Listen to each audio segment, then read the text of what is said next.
उसके हाथों को, मिट्टी लगी हुई हाथों को चूमा और अल्लाह के रसूल ने इरशाद फरमाया, ऐ शख्स सुनो, जो हलाल रोजी कमाने के लिए मेहनत करे उसके हाथों में मिट्टी लग जाए, बदन में मिट्टी लग जाए, जिस हिस्से में मिट्टी लग जाएगी दोज़ख की आग उसे नहीं जला सकती। दोज़ख की आग उसे नहीं जला सकती है। इसलिए मेरे भाइयों, मेरे नौजवानों, नमाज कुछ मांगती नहीं है, नमाज तो देना चाहती है, नमाज तो नवाजना चाहती है।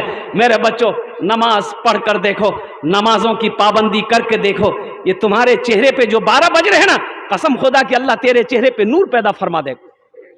और तुम जहां भी खड़े रहोगे ना, कहीं भी खड़े रहोगे, कोई कहने वाला कह देगा कि ये कोई और नहीं, ये मुसलमान का बच्चा है, ये कलमा तैयबा ला इलाहा इल्लल्लाह मुहम्मदुर रसूलुल्लाह पढ़ने वाला है। नमाज कुछ मांगती नहीं है, नमाज तो देना चाहती है। नमाज के बोलो ना काज आछे,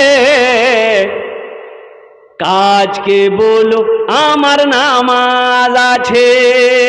नामाज के बोलो ना, नामाज के बोलो ना काज आछे, काज के बोलो आमार नामाज आछे, काज के बोलो आमार नामाज आछे। अब ज़हन को हाजिर कीजिए,